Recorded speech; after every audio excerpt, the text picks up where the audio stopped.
Hey, what's up, hockey fans? It's the Deep Janda from Hockey Night in Canada, Punjabi again. And this week on the YouTube interview series, we've got somebody you see, you hear him on podcast, and you read his work at ESPN.com. Greg Wyshynski is on the program. Greg, what's going on? I'm good. Yeah, I'm a multi hyphenate, as they call it. I'm a writer hyphen podcaster hyphen struggling digital YouTube star. You're on YouTube. How do we do it? How do we trick the algorithm? How do we both become Mr. Beast? Is there a way? I Have think you I, figured I think out? we're on track. I'm much more like marketable like I like to be a little bit more marketable by saying, "Hey, we're a triple threat." Hyphens confuse people. We're a threat everywhere. Welcome to the program. Wanted to get into so much with you because you've been on my radio show in Vancouver numerous times, and first time on Hockey Night in Canada, Punjabi. So welcome. Thank you. Um, Want to get your thoughts right off the bat. The hottest story in the NHL this weekend, end of this week, was Tristan Jarry, the goalie goal. Are goalie goals like our pitcher home runs? When baseball, you see them, you see it. Bartolo Colon hits a home run, and everybody's just giddy and laughing. Is that the version here in the NHL? Well, as a Mets fan, I could tell you that it's one of the singular greatest things that's happened to the franchise since 1986. But there's other reasons for that besides the Cologne hitting the home run, as in there's nothing else that's happened that's good since then. Um, I think goalie goals are unique, but inherently, a pitcher when he would hit a home run before the designated hitter thing, which I hate, by the way, as a National League fan, I always like the strategy of having the pitcher hit rather than the DH rule. I feel defeated on that one, actually. Um, a goalie goal requires certain conditions. It requires it to be at the end of the game, and it requires the other net to be empty. There are things in sports that are a bit more anomalous, but can occur at any point during the game. So, like a pitcher home run, or as a Jets fan, a 99-yard interception return on a Hail Mary, for example. So the goalie goal is unique and it's wonderful and it should be celebrated because of its rarity. But I think the thing that I love about sports and the thing that makes quirky plays exciting, like a the Michigan goal, for example, is that they can happen at any time.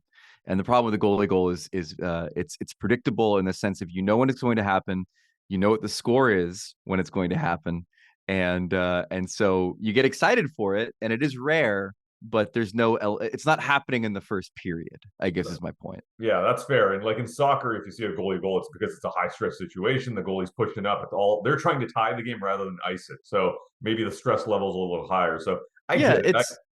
it's the same beef I had with the shootout. Like the shootout has gotten to the point where there's no element of surprise anymore. One, because we've seen all the moves for the most part, and two, because when you see a highlight reel goal on a breakaway, it's usually because it's the flow of the game, and you're incredibly excited that some guy pulled out a move where he's shooting it between his legs. It's unanticipated. In the shootout, you're just like, it's going to be a guy versus a goalie, and it's going to be one of a dozen moves, and it's one of the reasons why it's kind of a bummer now. Element of surprise is always Yeah. my biggest thing in sports. Like that's why we watch it. Yeah, the Merrick Malik is not happening these days. So No, no, right? And that's the beauty of it. Okay, element of surprise. The NHL revamps their All-Star festivities. So we got a draft again. A, what do you think of that? And B, apparently the last four players are going to be selected by a guest celebrity to divvy up the teams because they don't want to hurt feelings with the last player in the Phil Kessel and Paul Stastny situation that happened last time. So, want to get your thoughts on both of those. Do you like the change back to the draft? And what do you think of this celebrity situation? well, let's start with the celebrity situation. First of all, I have two thoughts on that one. The first is that they're going to do celebrity co-captains for the draft. And when you get celebrity and NHL in the same sentence, it's a dicey proposition. Like we're all pretty sure Bieber's going to be there, right? Like him and Yeah. Austin are boys. It's Toronto. It makes a lot of sense. But I've also watched the NHL awards, and the league's concept of celebrity is a little different than mine. As far as like who is relevant, who I would consider to be super famous. I think if we get John Hamm, great. Like that's the baseline for celebrity for me right now. Is like, do you get John Hamm? Anything below John Hamm, I think we're kind of messing around with the term. As far as the having a famous person assign the last four players so we can avoid the embarrassment of a last pick. I mentioned this on Jeff Merrick's show the other day. It's in Toronto. We are trying to avoid somebody being picked last. This guy has time on his hands. If I don't see Phil Kessel walk out on that ice and be the guy to assign the last four players to their teams, what are we even doing? Like, it is the perfect moment for Toronto to show love to this man and for this man to finally like close the loop. It's like having Steve Bartman in a Cubs parade. Like it closes the loop on one of the biggest, most controversial moments, at least in the mind of Brian Burke, that we've had in the NHL in the last decade. So Phil Kessel assigns the last four people on the All-Star teams. Okay, I'm gonna even go further and go full Hollywood Hogan, third man in. He signs like a 1-day deal with the Toronto Maple Leafs. Could you imagine that? Add a little but bit to of answer wrestling.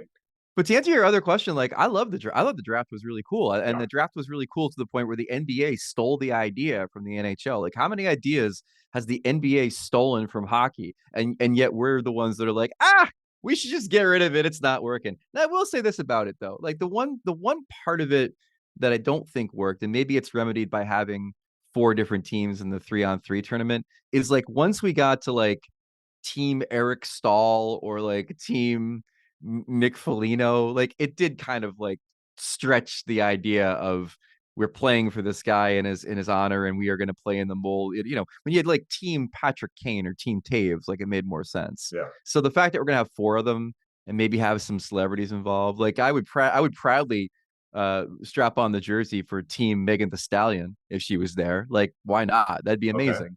All right. So we Now, need to find the right celebrities and the right players where it makes sense that you are representing those guys on those teams. yeah, because it is Toronto, I expect probably not Megan the Stallion, but like Mike Myers. It's gonna be like that. It's gonna be like that situation, right? Like let's adjust for a I'll Canadian rule, so to speak, right? I'll do you one better. Mike Myers is all four captains and just different characters. So why Oh, not? okay. Exactly. That's like Go year eight full of this. We're running out of go ideas. full Austin Matthews, Austin Powers, and just have him play every role. All right, I like that. This is if Steve Mayer is watching this on Hockey Night Punjabi. He's got to loop us in next time around. Me and you, Wish, can plan out the All Star festivities next year. All right, one of my favorite movies, and it's a New York connection, but Donnie Brasco. I love that movie. Johnny Depp and Al Pacino. So Yeah. classic scene in that movie. It's the diamond is the Julia Wheeler Fugazi, right? And it turns out to be a Fugazi in the movie. But we have a bit of a segment on Hockey Night in Canada, Punjabi, called Asli or Nakli, which means the exact same thing. And at the quarter season check-in, I want to check in with you on what's real, what's fake in the NHL right now. So, going to lob you some questions. You tell me if this is going to last. Got to start where I'm located in Vancouver. They play the Vegas Golden Knights. They get humbled. But if you look at the standings, they're still up there, still chasing for top spot in the Pacific.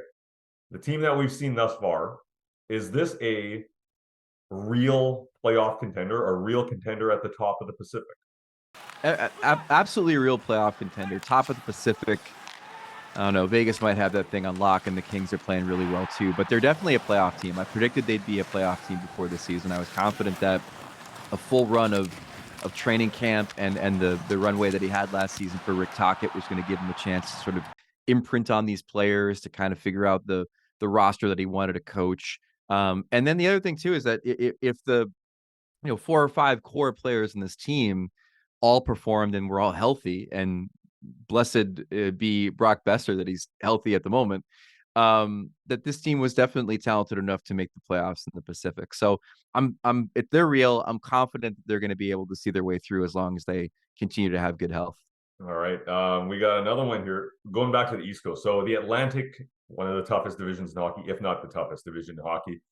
There was supposed to be one team that made a move this year. Thought was maybe it's Buffalo. Maybe it's Ottawa. It's definitely not Ottawa. We can confirm that right now. The Detroit Red Wings are making that move. They're competitive. They're kind of lodged between Tampa Bay and Toronto. Is that for real? Are they going from pretender to contender this year?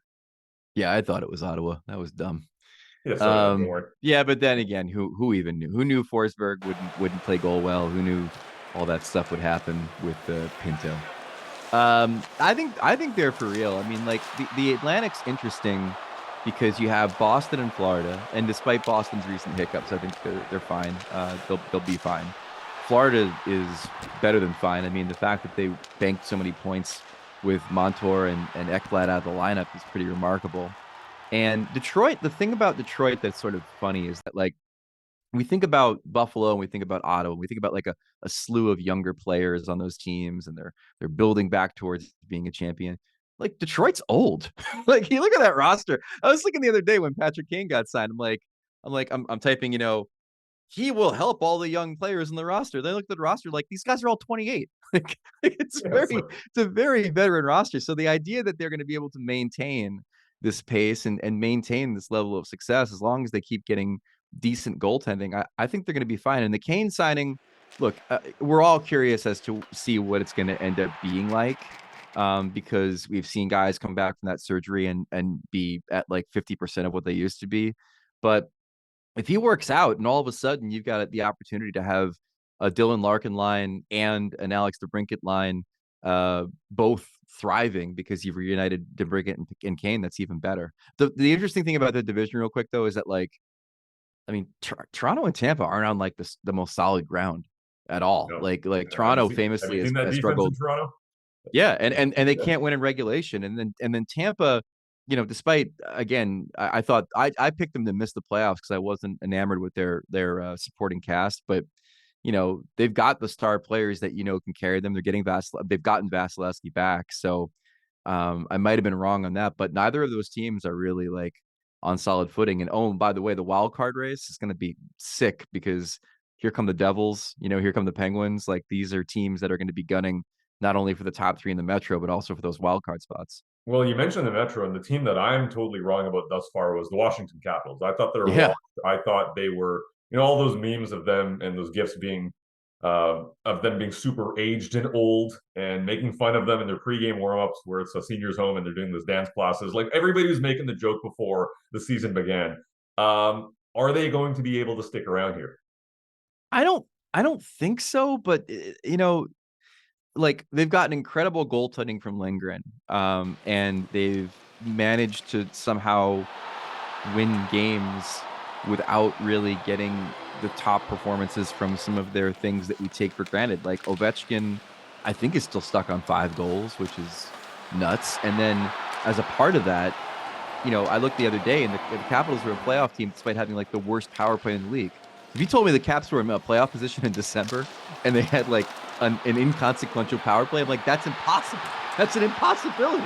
That's a team whose power play has carried them for years. So nothing about this team makes sense. And because of that, I don't believe that they're going to be a playoff team, but they've certainly just keep on banking points and winning games and playing well. And I think they deserve credit for it. Absolutely. All right. That's all the time we have for today. I want to get you back on, Greg, but this was your maiden voyage on Hockey Oh, Night Punjabi. Next time out, we're going to teach you some Punjabi as well. I gave you a little bit there with us, Lee or Knuckly, but next time we'll hit you up with some Punjabi language classes that as well. that's perfect. We'll do a full cultural exchange. I will teach you some Brooklyn words. We'll have to check to see if all the words I can actually say on the podcast. All right. But we'll do a cultural exchange. I think that's All a good right, idea. perfect. Greg Wyshynski, ESPN senior writer. You can catch him on TV, digital. You're everywhere. The podcast, The Drop, I was lucky enough to be on that with you and Oh, Arno it was Cal our this week. pleasure. And it was awesome to be on with you guys and hope to reconnect again, Greg. Thank you. Awesome. Thanks for having me. Appreciate it.